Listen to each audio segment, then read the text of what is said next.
afternoon to all of you. I can't see people at the back. If any of you have any questions, please come into the front and ask. Okay, we'll start with that.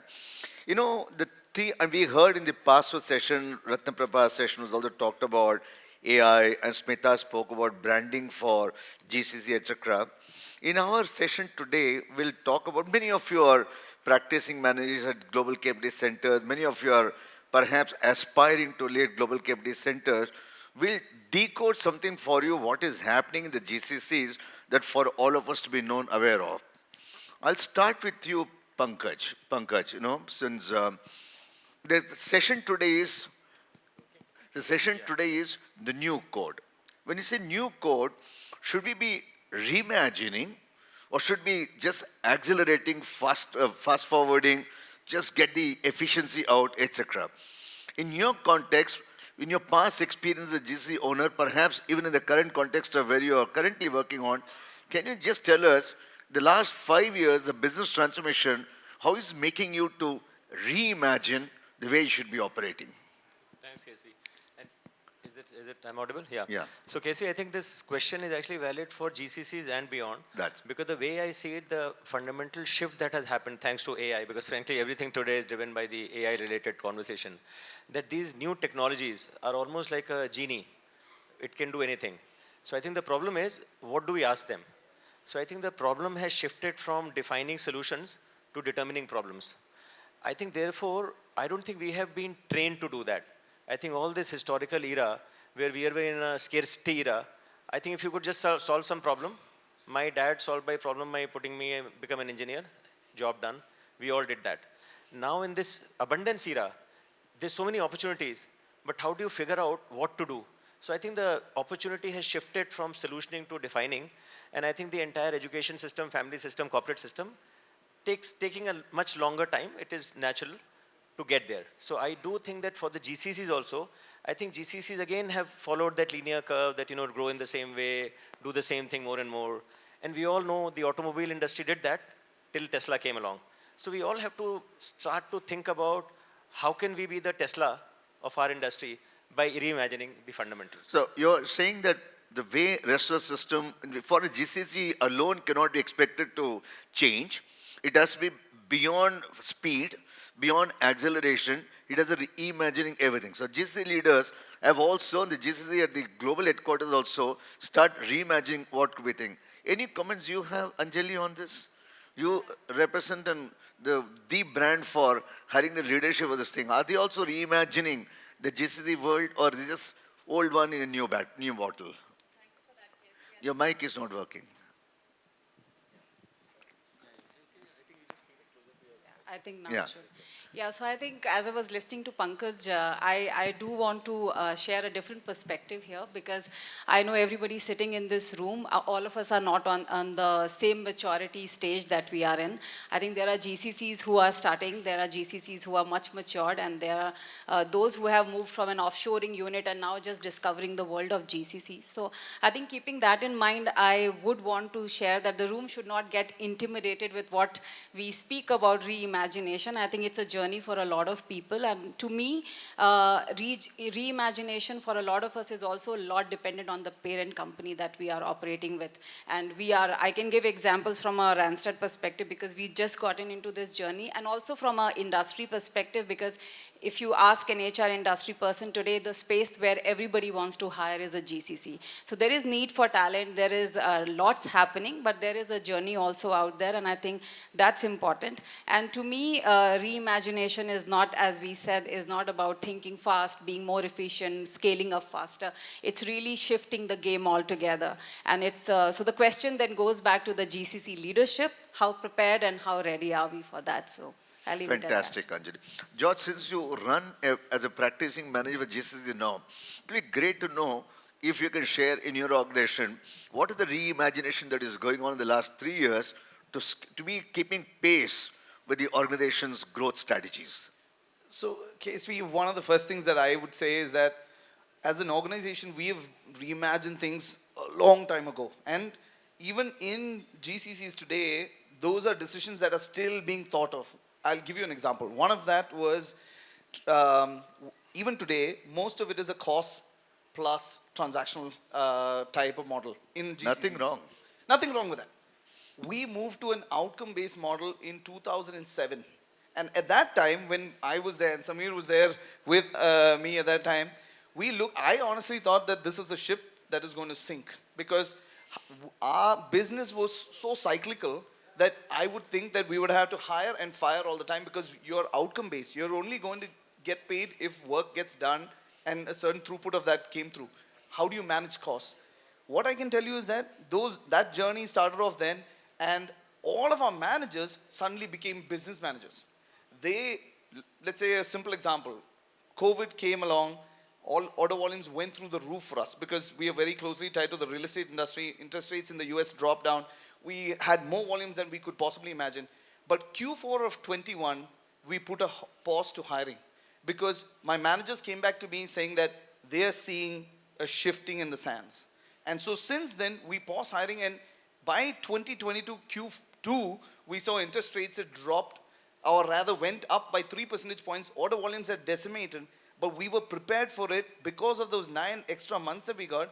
We basically didn't have to lay off any stuff. Now, that's talking about the fact that we've changed up the mentality of the managers that we have in the system. Same thing with some of the projects that we are running with GenAI. We started some of our ML projects many years ago. We saw a certain level of results. We are now seeing results with GenAI that is stupendous. I mean, things that we couldn't even imagine. We have a project where we can potentially save essentially 600 resources from having to do that job. Now just come across to you said 2 things. Yeah. Post-COVID situation change that forced us to reimagine. Frankly, we didn't reimagine. We just thought that we just went with the volume of business spiking up. We just went with that. Now, secondly, if many of the CHRs could be present here, one area I suspect perhaps Titir, you and Pradish, you can do, how do we reimagine talent, right? When I say reimagine talent, I'll be hard here on us. In the conversation that we had before joining us here, we are always pitching in cost. I'm using the wrong word, gentlemen, ladies, don't get me wrong. Low-cost talent. We never pitched in value-based talent, because we can do many things. And people are coming here expecting that we can do many things. But what we are showcasing them, they can do at lower cost than you are. As a leader, what are we reimagining to rebuild the value of the talent rather than the cost of the talent? Yeah, and I'll make 2 points to that. I think the first part of the talent we need to reimagine is leadership. Even before you go down to skills, I think we were talking about it in the speaker lounge. I think we need a lot more entrepreneurial leadership in the GCCs. With so much changing, it's not just GCCs are getting reimagined, banks are getting reimagined, my parent companies are getting reimagined, world is getting reimagined. And if we don't lead into the conversation, our point of view, what we can bring to the world, to our parent companies, somebody else will define it for us. And then we will again be back to, if that dice falls positively for us, good, bad, then it will fall bad. This is the time we cannot afford to be out. Do you have any example that Citibank has led from different? I think there are some. One of the recent things we, for example, do, because it's regulatory required, central capacity planning for critical operations, right? And it's done in a relatively manual fashion. We as an analytics center have reimagined that, like where we were not doing that, somebody else was doing that. We said we would do that with AI, agentic AI, massive number of, automation will happen in that, and we are continuing that journey. So and this is a good example to segue into my second point. The second point is when we talk about reimagining more non-leadership talent, right?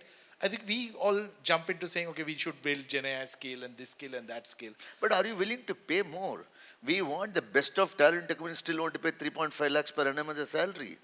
The boys and girls are pursuing, hoping that getting a tech job, and you're not willing to pay more for the skills what they've acquired. I don't know if that is necessarily a problem in GCCs. I'm not saying GCC. I'm just talking to the leaders Yes, say what? Any Pankaj, your comment on this? Are we reimagining that we have to pay better than what we were paying before? Right? I remember when I was in 2000 in Wipro, I'm just taking Wipro as an example, perhaps all other service providers, the average salary of an engineer was 3.25 lakhs. And I have moved on in life. 23 years later, the average salary is going into 3.75 lakhs. And we are saying they should do wonders, etc. So when are we reimagining the talent pool required, the kind of talent we want in the industry, reproducing, repurposing them to kind of job that is required? Maybe, Titir, you can, then Pankaj is going to. Now, I'll just make one point. I think if we are not reimagining the pays for that talent, is because those service providers may not be reimagining how they are providing the service to the companies, right? Because their service has not been reimagined, their cost structures doesn't work out to have a 7 lakh talent instead of they continue to get $20 an hour. Exactly. That's right. Sorry. Yeah. See, I look at Just one thing, I'll take a Pradish has got a comment and I'll come to you, Pankaj. So it's not about the cost effectiveness, it's about the right cost, right? Yeah. So that's the whole aspect. So it's not, in our country today, there's a lot of talent available, the volume is available. But so is the other countries, right? So they are also kind of getting the understanding of what's transformation, digital, AI, on those kind of technologies are coming into play. The challenge that we see and why we are not going up in that particular salary range is we are still in that service provider mindset. Correct. And we talk about entrepreneurship today. What I see lacking when we talk about AI and transformation and digital transformation today is we see there is a lack. We are very good in digital, right? We are very good in technology. We talk good technology. All those is fine. But understanding the business, right? What are the pain points for that? That has been the challenge. For example, we are doing a lot of transformation today, right?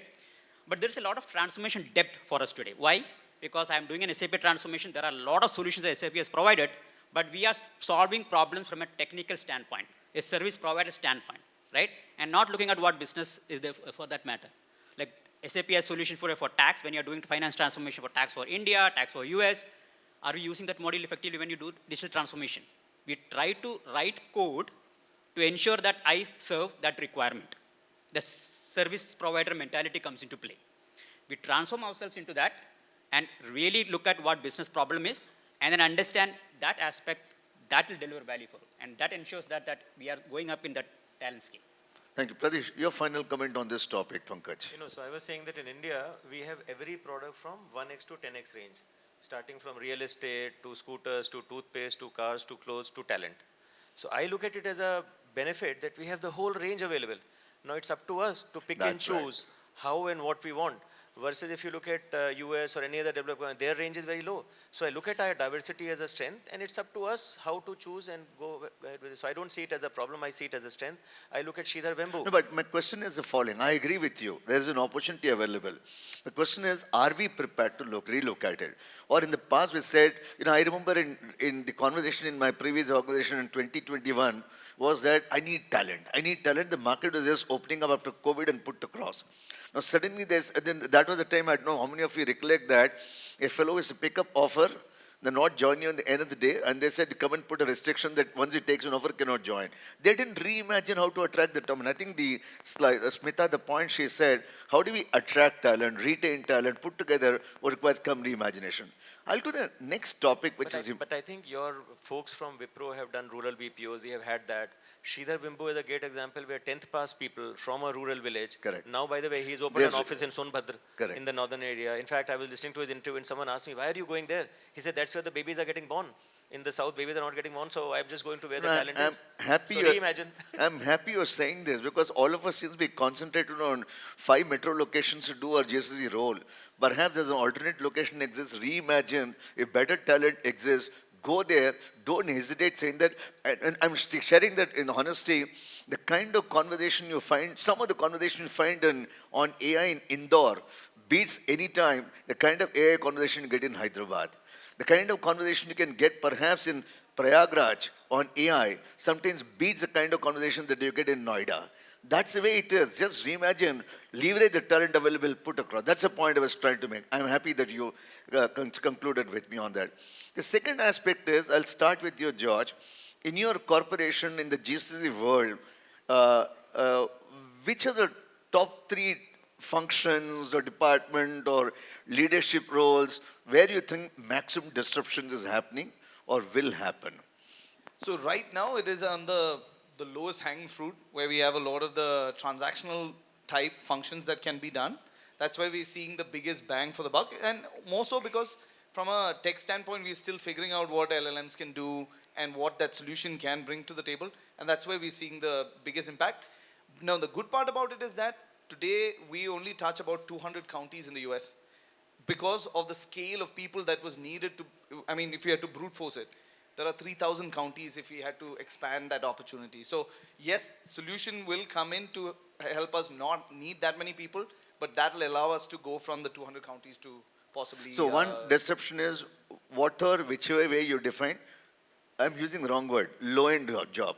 But there's nothing called low-end. Everything is important to the business. But why do you say low-end? No, so when I said low-end, what I meant was things that I had to put a Where you could significant do with amount people. of resources on the job to get the outcomes from it. And so we're getting results there where now you don't need as many resources to basically. Are you seeing that impact in GCCs in India too? Oh yeah, I mean, like we are a real life case. I mean, we have a project that is running where we have close to 600 people working on it. That today we are seeing some of our LLM solutions basically be able to do it at a quality that's higher than what those 600 employees are sitting and doing it. So we see that continuing to scale up. So that's going to be the starting point. But I think there's an opportunity even going up the value chain. So for example, things such as even like a bot. Now I was in a forum where somebody was talking about the fact that when call center jobs came over from Philippines to India, that one of the biggest complaints was that the voice and the quality of the responses were not very good. They put a LLM solution in the middle of it that would hear the responses from the agent, convert that into Americanized or British type responses and answer back to the consumer. Now all of a sudden that complaint is gone.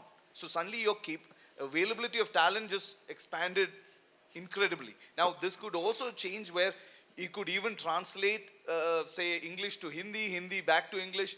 I mean, so there are opportunities in those spaces that you're going to see. Anjali, coming to you, Titir had raised an important point on leadership. In the role that you're performing, the kind of engagement you're driving with the customer, are you seeing a different kind of disruption happening to the leadership role? If so, what are the kind of disruption people are seeking from you that I want the profile of leaders to be like this? Yeah, absolutely. I think first of all, we need profile of leaders who embrace AI. We are talking about AI and Gen I here today. Unfortunately, if you look at the higher rank of leaders, and I'm not referring to age over here, it's about your ability to embrace the disruption that's happening in your workplace. So it's the attitude, the mindset that's required is that as GCC, you think as the second headquarter, right? Your headquarter is sitting somewhere, but you are here.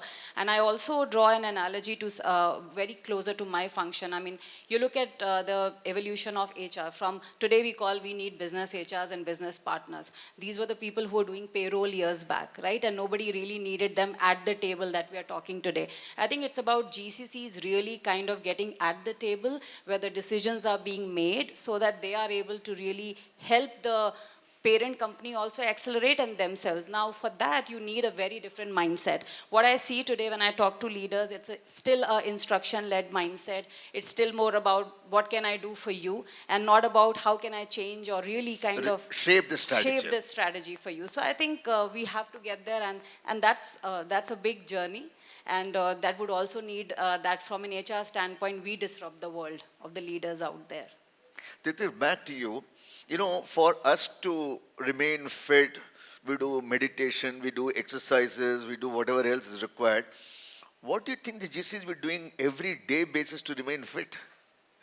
Because the reason is I'm like this, as she rightly said, in the past we said, you tell us what you want us to do, we'll do it. Today the leaders, the global leaders are saying at the second headquarters, tell us what else can you do. Are we shaping up? See, I think again, I go back to leadership and I go back to talent as GCCs. So as leaders, I think the biggest change that I am seeing in leadership demand from GCC leaders is you almost have to be techno-functional leaders for the entire firm, which means GCC leaders need to be very plugged in to non-GCC corporate forums. They need to be, with the business constantly. They need to be with technology, global technology, not just the GCC part of it. And when you understand and when you start bringing global transformation project leadership to India, and you are delivering something for the firm, it doesn't matter from GCC or otherwise, I think that is when you're seeing significant transformation and reimagining in the GCC itself, which means one of the yogas and meditations the GCC leaders need to do regularly is be much, much more connected into business forums and not get only sucked in by the leadership that you have to give to the Are GCC. you saying GCC have to be in a setup mode, project mode, 24 hours a day, 365 days a year? Despite whether they spent 20 years in as a GCC or last 2 years, they are in a setup mode every day. Look what is going on. They have to be in the setup mode. Maybe not all the time for everything. So at least what I am seeing is there are two types of work now happening in GCCs. 80-90% of the work still today is KTLO. Keep the lights on, BAU. Regular work, processes happening regularly.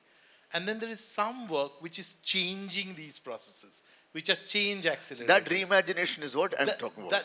And that part is very setup oriented. And what that part is doing is that part is working on a process which is in the BAU mode. And in a year's time, that process is getting completely reimagined by AI, technology, other automation. And that process, after that has been reimagined this year, next year is run very differently. So I'm going to take Pradish and Pankaj comment on what Anjali and Titir have said. I want both of them to contradict what they've said. Disagree with what Titir has said. Give it to Pankaj. Pankaj is very expert on that. I think the way to think about it, and we all talk about it, but we don't look at it like a fractal across the board, which is that from the waterfall world, the technology world moved to agile. Correct. To me, everything has to be agile. Your strategy has to be agile, your talent has to be agile, everything. And agile really means that you're always thinking what next. So we were having a talent planning session yesterday in our team, and we were saying, 2 years from now, where will this person be? And it can't be your boss's job, because we know that that job may not exist. So I think every time we are asking almost like a sprint, and the sprint might be 2 weeks for a product feature, but for a human being or a department or a company, the variation might happen. But to me, the day zero company or the project means this: you're always thinking about the future while executing on the present. That's to me the way to think about it. Now, Pankaj, is a good segment to ask you another question, a little bit, nothing to do with GCC world. You have worked it successfully in 3 or 4 GCCs in the past. You're now leading the largest India's conglomerate, right?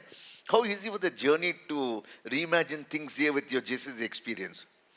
I think when you are in this mode, that you're only imagining the next sprint, it's not so bad. I think the problem is when you are starting to imagine the next 10 years and hoping to go in the waterfall mode, because things will not go right. So to me, agile is the best strategy to the current this thing. Even the chief economist, Sanjeev Sanyal, was telling the other day that we stopped 5 years plans. We have no idea where the economic machine will be 5 years from now. So we are also agile. So I think everyone, without saying it, has become agile, because that's the only strategy which works. That's and if you are directionally clear and you are thinking next, I think it's a fairly liberating strategy, because you don't know what the future is. It will unfold as you go along. In fact, Just one thing, I'll just one comment, same agile. short comment. Very short, which is, the way we are thinking about projects is almost like what you plan when you go to play a match, a cricket match. You also took again, Nishant also took a DRS example. You don't give a DRS Okay. example. But basically the point I'm saying is you have some rough idea and then you play as the situation evolves. Because the situation is evolving very fast. You have That's two right. tight plans, then it's like you already know you're going to hit that shot, no matter what the ball is. So Pradish, your comment to what you heard. So if you take like 4 years back, it was creating plans for next 3 years, next 5 years. There is roadmap of 2047, 2030, right? It's all basically currently now it's about, we are on transformation on a daily basis. That's the story, right? Change leadership is one absolute thing that, we all need to kind of understand that it's how to drive that in the organization. The question which I used to get 3 years back basically was, okay, that KPI is met, your payment on time is happening, all those aspects. That was the questions which were, measures that we were reporting to. Today the question is, today my organization, at a parent organization level, I want 35% margin, 25% cost ratio, 5% profit. Okay, GCC, you are my toolkit. What can you do about that? So that's the question that we need to answer today. So to make sure those organizational questions has to be answered, what you require from your GCC standpoint, whether it's AI, whether it's any kind of transformation that you're looking at, ensure that you meet those particular goals for organization. That's what GCC currently are in a setup. Thank you. That is a good answer. Thank you so much. And the third one, which is coming to you, I'm starting with you, Pankaj again. No, not Pankaj this time. I'll go to George, you, right? And the question is, we've been talking about innovation. The last two sessions also we talked about innovation. We started this conversation the afternoon today saying that there's something we do very well, something perhaps people don't think we do very well. If you can share some stories from the GCC world, how is that innovation acceleration going on in your conversation with the headquarters? Are they looking at you to do innovation, go full hog on AI? Or they say, hold, you continue to do that, lights, what you said, and continue, we'll focus on the innovation. Give us some examples of where the innovations happening. So, and I think, great question, very relevant to maturity of the organization also. So if you have a mature GCC, you've built your trust with the parent organization, they give you a lot more, I would say, rope for you to hang yourself. Otherwise, it becomes a lot more where they are controlling the narrative, they're controlling the development. In our case, given we've got these 20 years under our belt, we've got essentially our own budget to basically fund some of these projects. So a lot of these projects that I'm referring to that we've successfully done are fully funded from an India standpoint. There was no oversight by somebody stateside who, even from a budgeting standpoint, we drove that because essentially we are an outcome-based, a profit-based business center. So if that's going to help you drive efficiencies, go run with it. But that's not necessarily the case across the board. No, I tell you where I come from. Several years back, I heard the story, I do not know many words. Very inspiring story. This happened in one of the GCCs in Noida, Adobe. Adobe, whenever they used to create a product which runs about more than 300 million, it used to be maintained, service, everything from US. Whenever the revenues to drop less than 100 million, they found it difficult to service those products from in US. They'll say, push it to India. Push it to under 100 million, low cost, they will manage it. The young boys and girls in India would wait for those products to come, do some innovation on that, recreate that product with mobility, recreate that product with cloud, all are put together. They started selling those products from India, again got it to 300 million, and this business was taken back by Adobe, saying that now let's do it back home. Now the new mantra at Adobe is, the revenue is dropping down to less than 100 million, please send it to India, they will fix it. That is the reimagination the leaders from India has done to create it. Are we in that mode with respect to innovation currently, Pankaj? So innovation theory says that there's product, process, and business model innovation. Many a time you don't have ownership at that level. So usually you might have ownership at the product level. So you have to prove that and then try to gain opportunity to do the next and the next. So I think it has to start small, build trust, and then gain the trust to do the bigger. Are we there in the journey? I think in a GCC world, it's very hard to imagine the last one, which is the business model. But process innovation, I think, is possible because the way the depth and the breadth is happening now, you may become process owners, and wherever you have ownership, it's up to you to how to innovate. But I think product ownership, everyone should try to do in their own way. Anjali, your comment. I think I will pick something that two of them spoke. I think transformation today is not about just one go doing it. I think it's a lot about wave. So I think it's waves of transformation that come in, and I think it's about wave one, wave two, depending upon where in the journey of GCC you are and where you pick it up. And I fully resonate with all responses here that you, of course, can't be reimagining the business models, as you said, Pankaj, but you definitely have a lot to give. So trust to me is the biggest factor, and which, depending upon where you are in your maturity stage, you have to keep building. I think that's what takes you to the next stage. Pradish, one last related question to you. Either you innovate or leverage innovation outside. Where are you on that? It's more of this 70-20-10 rule, right? A lot of the innovation needs to happen, the 70% of the innovation needs to happen in-house. That's the core, because you know the business, you have the touch points, right? So you ensure that you do it, at least the conceptual stage, you need to do that in-house. Then you can have a partner, whether it's academia or your startups or all those aspects. and the 10% would be acquiring certain aspects from those. So that's the rule in which we move forward with, and it has worked well, right? The most important thing is the 70% aspect, and the use cases should be there for GCC to be functional from that use cases innovation standpoint is like, have you proved the innovation, right? That proof point is very important to build a trust, or as Anjali said, right? So the method will go in 70, 20, 10. Okay, my last question to each one of you. You know, the good news first. Good news first, the next 3 to 5 years, close to about 300 to 500 new GCCs are going to come to India. That's given, perhaps more. The not so good news is we don't have enough site managers to manage it. Okay? Starting with you, Anjali, in your opinion, with the new GCCs coming in, with your experience all of you have gone through, what are the 1 or 2 or 3 important features, competency the site manager should possess for all those budding site managers in this room can look forward to seize those opportunities? What will be the top 3 in your mind? And if she starts, please don't repeat the same thing. Don't agree, disagree, give something more. So collectively, I want 12 new ideas. So right? maybe I'll start with reimagine the site manager. I think that is the first one. Reimagine the site manager, because site as a word is about managing that space that has been given to you. Now, you just can't be maintaining the status quo. I think that's the first thing from a leadership perspective that we need to think about. And build trust, that's the second. Ability to build trust. Yeah, ability to build trust, and that is most important. And the last thing that I would say is that be agile. Pankaj. Now, I've taken 3 words, you all have to. New GCCs, I think, will be relatively small. So if you join here, think you are a remote worker. The entire field is your fiefdom, and you have to reimagine the company. Only one? Okay. Titir Pala. Or you can say ditto Anjali. That still gives me 2 more. Yeah, Titir. 1 crore, 100 sonar ki, 1 lohar ki. Titir. George, I'm coming to the end, so pick up anything, new things.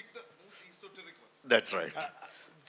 I'm going to give the 2 most very obvious ones. I think have to be a fearless communicator to the parent organization. Good point. 1, there is 1. One. Or is it fearless communicator 2 No, words? no. And the second one is, I think you have to be a aspirational leader for talent to work for you, right? I think that's a very important thing. I think leaders attract other leaders. And as a GCC leader, you have to be a big magnet for talent. I agree with you. Pradish. I'll say 3 things. I don't go with the site model. I go with a very operational model. That means sites are, irrelevant. The second one is change leadership. The third one is how sustainable, the green part of from an operation standpoint. These are 3 things which I think is very important in the future. Mine is domain. That is number 1. Know and touch whatever tech that comes out. If you don't know, you're in trouble. And 3, you have to be a good people person. You know, since Pankaj just gave 1 idea, we shot on 2 ideas. Let me give the balance 2. Right? So one of them could be, you have to be the way I see it is, you had to be a terrific, tremendous ecosystem player. Right? There are many things there in the ecosystem that you need to leverage on and build it. And B and C, Samir will be very happy to hear, attend more of Samir's sessions, start networking, and build it across, put together. That was my session to you, ladies and gentlemen. So we said reimagine talent, reimagine what is required. We talk what kind of leaders required, and give them a big round of applause, please. Thank you all.